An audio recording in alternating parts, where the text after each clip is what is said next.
नमस्कार दोस्तों इस वीडियो में हम फंगल इन्फेक्शन, अगर आपको दाद की समस्या है तो इस वीडियो में जो मैं जानकारी आपको देने जा रहा हूँ वो जानकारी आपके लिए बहुत ही इम्पोर्टेंट साबित होगी।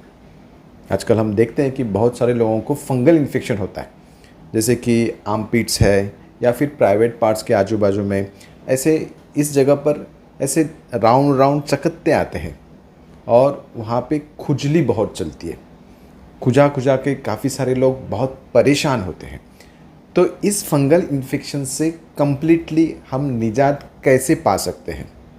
कई बार क्या होता है कि कुछ लोग अलग अलग प्रकार के ट्रीटमेंट लेते हैं, उससे फ़ायदा भी होता है, लेकिन थोड़े समय के बाद वापस से वो फंगल इन्फेक्शन चालू हो जाता है, खुजली होना वापस चालू हो जाता है।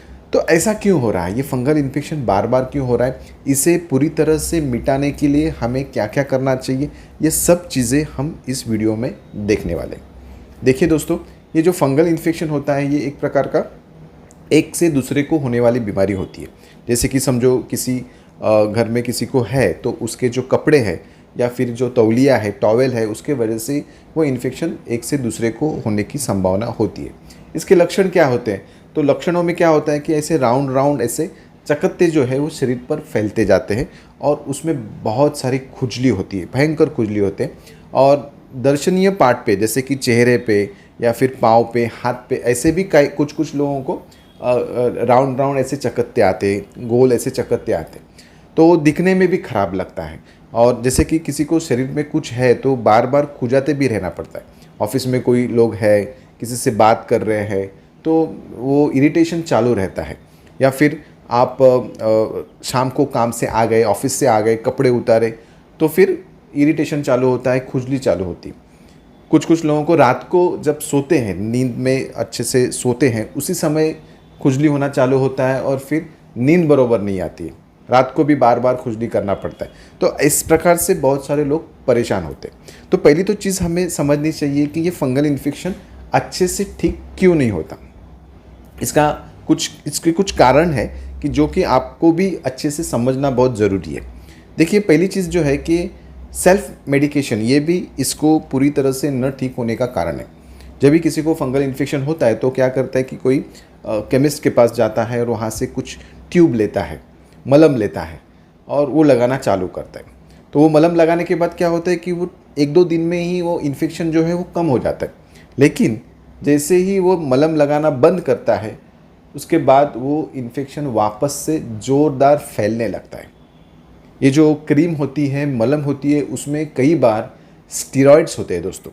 और ये स्टीरॉइड जो होते हैं ना, वो थोड़ा टाइम के लिए उस इन्फेक्शन को दबा देते हैं, लेकिन जैसे ही उस स्टीरॉइड का असर निकल जाता है तो वापस से वो इन्फेक्शन फैलना चालू होता है। तो इसके लिए आपको एक चीज़ समझ लेना ज़रूरी है कि अभी के टाइम में जो इन्फेक्शन लोगों को हो रहा है उसे सिर्फ क्रीम लगा के फ़ायदा नहीं होता है, उसके लिए आपको दवाई भी लेना बहुत ज़रूरी होता है। तो डॉक्टर के पास जाके ही जो भी आपको क्रीम लगाना है वो डॉक्टर के सलाह से लेना, ये बहुत ज़रूरी चीज़ है। क्योंकि बहुत बार क्या होता है, क्रीम लगा लगा के वो ठीक पूरा नहीं होता और वो बढ़ते जाता है और बाद में दवाई को रिस्पॉन्ड करना बंद कर देता है। दूसरी एक चीज़ होती है कि ट्रीटमेंट में डिले करना। जैसे कि मैंने बताया कि लोगों को थोड़ा सा क्रीम लगाने के बाद ठीक लगता है उसके कारण प्रॉपर ट्रीटमेंट को आने के लिए पेशेंट थोड़ा सा डिले करते हैं, जिसके कारण उसे ठीक होने में भी समय लगता है। हमारे पास बहुत सारे पेशेंट आते हैं फंगल इन्फेक्शन लेके, उनको अच्छे से आयुर्वेदिक दवाइयों से फ़ायदा होता है। लेकिन एक चीज़ और मैं उनमें देख रहा हूँ कि जैसे कि हमारी दवा चालू होती है 15-20 दिन में उनको फ़ायदा होता है, उसके बाद जैसे फ़ायदा होता है वैसे बहुत सारे लोग दवाई लेना बंद भी करते। तो इसमें एक इरेगुलरिटी, माने दवाई जो है प्रॉपर तरीके से उसका एक 3 महीने का 4 महीने का कोर्स जो है वो पूरा न करना, ये भी दोस्तों फंगल इन्फेक्शन पूरी तरह ठीक न होने का बहुत ही इम्पोर्टेंट ऐसा कारण है। अभी देखिए, हमारे खान पान में भी बहुत सारी गड़बड़ियाँ हैं। हमारी अगर इम्यूनिटी, हमारी अगर रोग प्रतिकार शक्ति अगर कम है तो भी हमारा कौन सा भी इन्फेक्शन ठीक होने में हमें दिक्कत आती है। कुछ लोग ऐसे होते हैं कि एक ही चीज़ खाते रहते हैं, जैसे कि कुछ लोग सब्ज़ी ही सिर्फ खाते हैं, या फिर लेंटिल्स जो होते हैं जैसे कि राजमा हो गया, हाँ, वटाना हो गया, ये सब चीज़ें जो यही खाते हैं, सब्ज़ी खाते नहीं है। कुछ लोगों को चाय ज़्यादा पीने की आदत होती है। कुछ लोग जो रहते हैं वो वेज खाते नहीं है, सिर्फ नॉन वेज ही खाते रहते हैं।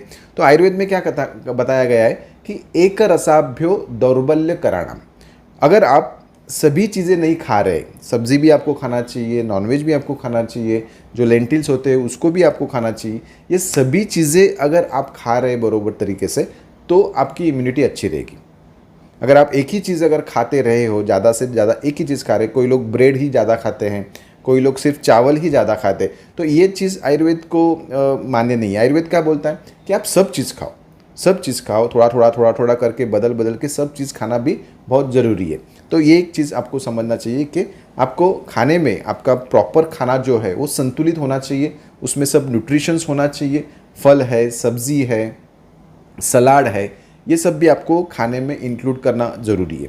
दूसरी एक चीज़ होती क्या है कि कभी कभी हमारे खाने में बहुत सारा तीखा चीज़ होता है, गरम चीज़ होता है, तीखा यानी गरम होता है। तो उसके वजह से क्या होता है, हमारे शरीर की हीट जो है ना वो बढ़ती है, और गर्मी अगर अपने शरीर में बढ़ती है तो उसके वजह से हमारी इचिंग भी बढ़ती है। जो भी पेशेंट होते हैं कि जिनमें इचिंग का प्रॉब्लम देखा जाता है ज़्यादा मात्रा में, उनके शरीर में ना गर्मी ज़्यादा रहती है और पसीना भी ज़्यादा रहता है। जिनको शरीर में गर्मी ज़्यादा रहती है उनके शरीर में पसीना भी ज़्यादा रहता है। तो ये पसीना क्या करता है, पसीना जैसे कि हमारे कपड़े को लगते रहता है, कपड़े जो रहते हैं वो गीले रहते हैं, और उसके कारण ये जो फंगल इन्फेक्शन जो है उसको पनपने में और ज़्यादा फ़ायदा होता है। तो हमें क्या करना पड़ेगा, हमें हमारे कपड़े जो है उनको भी सूखा रखना, ये भी बहुत ज़रूरी है। उसी तरह हमारे शरीर में जो हीट बढ़ी हुई है उसको भी कम रखना, ये भी ज़रूरी है। जो भी तीखे पदार्थ है, जो भी खट्टे पदार्थ है, जो भी नमकीन पदार्थ है, नमकीन भी देखो बहुत सारे लोग खाते हैं, नमकीन जिसमें पानी पूरी हो गया, ठीक है, खट्टा चीज़ है, पानी पूरी जैसा चीज़ है, या फिर फरसान वगैरह ऐसा चिवड़ा वगैरह जिसमें नमक ज़्यादा है, पैकेट वाला जो भी फूड है, ये सब चीज़ें क्या करते हैं, ये सब चीज़ें शरीर में गर्मी बढ़ाते हैं दोस्तों, हीट बढ़ाते हैं। और ये हीट बढ़ाने के वजह से भी पसीना ज़्यादा आता है, और हीट बढ़ने की वजह से पित्त रक्त दुष्टि होती है, और उसके कारण भी दोस्तों हमारे शरीर का जो फंगल इन्फेक्शन है वो अच्छे से ठीक होता नहीं है। तो इसके लिए आपको खान पान पे भी ध्यान देना ज़रूरी है। मिर्ची वाला, मसाला वाला, नमकीन चीज़ है, खट्टा चीज़ है, इसको अगर आपको फंगल इन्फेक्शन तकलीफ़ दे रहा है, बहुत सारी खुजली हो रही है, तो आपको ये चीज़ भी आपको खाना कम करना बहुत ज़रूरी है।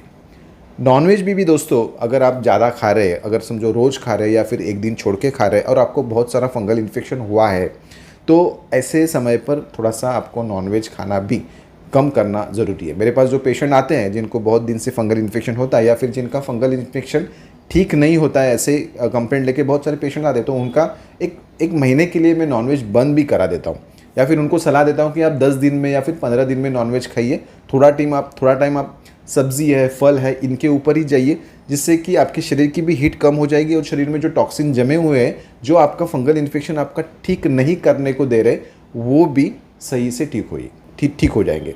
आयुर्वेद में पथ्य संकल्पना बहुत ही इंपॉर्टेंट है। जिस प्रकार से शरीर में दोष बढ़े हुए हैं उस प्रकार से डाइट भी आपको खाना बहुत ज़रूरी होता है। तो इस प्रकार से दोस्तों हमारा डाइट भी देखना ज़रूरी है। जैसे कि मैंने आपको बताया कि तीखा मसाले वाला चीज़, नमकीन चीज़, खट्टा चीज़, नॉनवेज, ये चीज़ आपको कम खाना है। फ्रेश फूड आपको खाना है, बाहर का फूड है, होटल का फूड है, चाइनीज़ है, फास्ट फूड है, इसको भी अगर आप कम करेंगे और अच्छा खाना खाएंगे तो आपका जो इन्फेक्शन है वो जल्दी ठीक होने में आपको फ़ायदा जो है वो हो सकता है। तो दोस्तों मैं आपको वापस एक बार रिवाइज़ करके देता हूँ। देखिए कि आपको फ्रेश फूड खाना है, सब्जियाँ, फल, इनको ज़्यादा मात्रा में खाना है, तीखा कम करना है आपको, नमकीन कम करना है, खट्टा कम करना है, और नींद भी दोस्तों आपको अच्छे से लेनी है। बहुत बार क्या होता है कि हम लोग नींद अच्छे से नहीं लेते हैं, नींद कम लेते हैं, उसके कारण भी शरीर में हीट बढ़ती है और अपना इम्यूनिटी के ऊपर उसका असर आता है दोस्तों। तो इम्यूनिटी अच्छी रखने के लिए एक्सरसाइज, नींद अच्छी रखना और खान पान के ऊपर ध्यान देना, ये चीज़ें भी दोस्तों बहुत बहुत ज़रूरी है। अभी हाल ही में मेरे पास एक पेशेंट आया था, वो क्या कर रहा था कि दूध और केला मिला के रोज़ सुबह में खाता था। वो जिम में जाता था, उसके वजह से दूध, केला प्लस दूध, उसमें प्रोटीन पाउडर भी डालकर खाता था, और उसको 3-4 महीने के बाद फंगल इन्फेक्शन होना स्टार्ट हो गया, और वो फंगल इन्फेक्शन उसका ठीक नहीं हो रहा था। तो उसका पहले मैंने ये जो दूध और केला और प्रोटीन पाउडर वो खा रहा था वो भी बंद कर दिया। इसमें क्या है कि दोस्तों कि दूध, केला या फिर दूध में कोई चीज़ आप मिलाकर खा रहे हैं ना, तो फ्रूट अगर खा रहे हैं या फिर प्रोटीन पाउडर मिला के खा रहे हैं, तो आयुर्वेद शास्त्र के अनुसार उसे विरुद्ध अन्न करके बोला जाता है। ये विरुद्ध अन्न है, इनकम्पैटिबल फूड है। ये शरीर में जाकर आपके दोष पैदा करेगा, आपके शरीर में टॉक्सिन्स तैयार करेगा और जो भी बीमारी आपकी हो गई है उसे ठीक नहीं करने को देगा। और त्वचा विकार जो है ये विरुद्ध अन्न के सेवन से ज़्यादा प्रमाण में होते हुए देखे जाते हैं दोस्तों। आयुर्वेद में बताया है कि विरुद्ध अन्न अगर आप बहुत दिन से सेवन कर रहे हैं तो आपको त्वचा विकार, स्किन डिजीज या होगा ही होगा। तो ये भी आपको कम करना, इसके ऊपर भी आपको ध्यान देना बहुत बहुत ज़रूरी है दोस्तों। अभी आपको हेल्थ टिप्स सिंपल बताता हूँ। अगर आपको फंगल इन्फेक्शन है तो डाइट मैंने बताया आपको। तो दूसरी चीज़ है कि आपके कपड़े आप देखिए, कॉटन के कपड़े जो है वो यूज़ करिए। पसीना जिसके वजह से वो कपड़े सोखेंगे, ऐसे कपड़े आपको पहनना चाहिए। और कुछ लोग क्या करते हैं कि अलग अलग प्रकार के पाउडर है, डिओड्रेंट है, इसका भी इस्तेमाल करते हैं। तो उससे क्या होता है कि उसके वजह से जो पसीना आना चाहिए ना, वो बाहर निकलता नहीं है, वो अंदर ही अंदर जमते रहता है और उसके कारण भी हमें कई बार इन्फेक्शन होते हैं। तो ये भी इस चीज़ आपको समझ लेना ज़रूरी है। अगर आपको पसीना ज़्यादा आ रहा है तो उसे कम करने के लिए आप कुछ आयुर्वेदिक पाउडर आते हैं, जैसे कि चंदन का पाउडर है, सारीवा का पाउडर है। सारीवा करके एक वनस्पति होती है, उसकी पाउडर आपको पंसारी की दुकान में मिल सकती है। चंदन की पाउडर भी आपको मिल सकती है। नीम जो रहता है, नीम के पत्तों की पाउडर, ऐसे पाउडर आप एक साथ कर सकते हो और इसका लेप जो है वो आप लगा सकते हो। आपस में बताता हूँ, देखो कि नीम की पाउडर है, तो ये जो कॉम्बिनेशन में आपको बता रहा हूँ ना, उससे फंगल इन्फेक्शन की इचिंग भी कम करने में बहुत अच्छा फ़ायदा होता है। नीम की पाउडर समझो आप 50 ग्राम लिए, उसके बाद सारीवा का चूर्ण 50 ग्राम लिए और चंदन पाउडर 50 ग्राम लिए। ऐसे सब एक मिक्स करके उसमें थोड़ा सा आप कर्ड डालिए, दही डालिए, थोड़ा सा दही डालिए और उसको मिक्स करके जहाँ जहाँ पे वो इन्फेक्शन आपको है ना, वहाँ पे आप अप्लाई करिए और 1-2 घंटे के बाद, आधा 1 घंटे के बाद उसको आप निकाल दीजिए। नहाने के पहले भी आप कर सकते हैं, या फिर जैसे कि आप काम से आ गए तो उसके बाद जैसे कपड़े दो अपने हाथ पाँव धोने को आप जाएंगे तो उस समय वो अप्लाई करके आप शरीर को जो धो भी सकते हैं। दूसरी एक चीज़ इंपॉर्टेंट है जो कि हम फिटकरी बोलते हैं।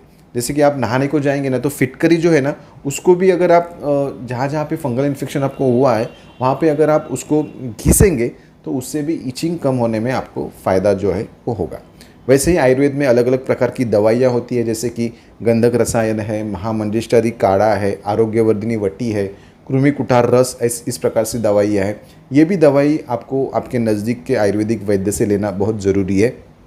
आयुर्वेद में दोषों के अनुसार आपकी ट्रीटमेंट होती है, जैसे कि वो फंगल इन्फेक्शन में रेडनेस ज़्यादा है, इचिंग ज़्यादा है, या फिर वहाँ पे कालापन ज़्यादा हो गया है, या फिर वहाँ की चमड़ी कड़क हो गई है, बड़ी हो गई है, मोटी हो गई है, तो ये सब देखकर उसके हिसाब से दवाइयाँ जो रहती है वो सिलेक्ट की जाती है।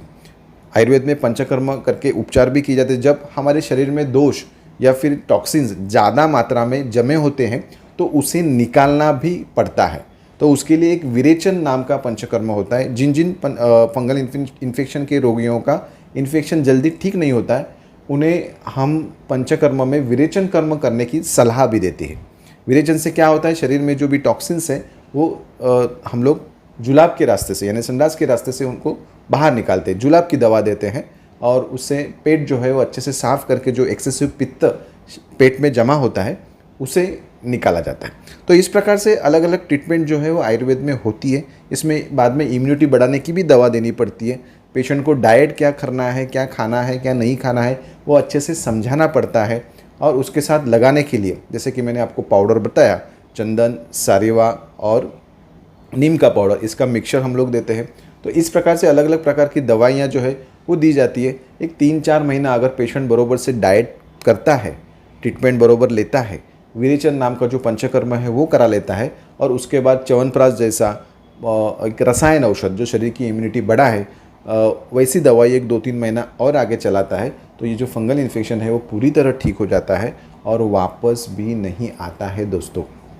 तो ये सब चीज़ें आपको समझ लेना बहुत ज़रूरी है। अगर आपको बार बार फंगल इन्फेक्शन हो रहा है, आप एंटी फंगल दवाइयाँ ले रहे हैं, फिर भी वो वापस हो रहा है, तो इन चीज़ों को आप गौर कीजिए, इन चीज़ों को आप समझिए और उसके हिसाब से आपके नज़दीक के आयुर्वेदिक डॉक्टर से मिलकर प्रॉपर तरीके से उसको दोस्तों ठीक करें। दोस्तों ये जानकारी आपको कैसी लगी नीचे कमेंट बॉक्स में टाइप करके ज़रूर बताइए। दोस्तों लाइक भी ज़रूर करिए सब्सक्राइब करिए चैनल। अगर आप लाइक करेंगे, सब्सक्राइब करेंगे तो आपको और नए नए आयुर्वेद के रिलेटेड वीडियो भी देखने को मिलेंगे दोस्तों। इसलिए ज़रूर लाइक करिए, चैनल सब्सक्राइब करिए। अभी यहीं पर रुकता हूँ, आगे चलकर नया कुछ वीडियो आपके लिए लेके आऊँगा। तब तक धन्यवाद।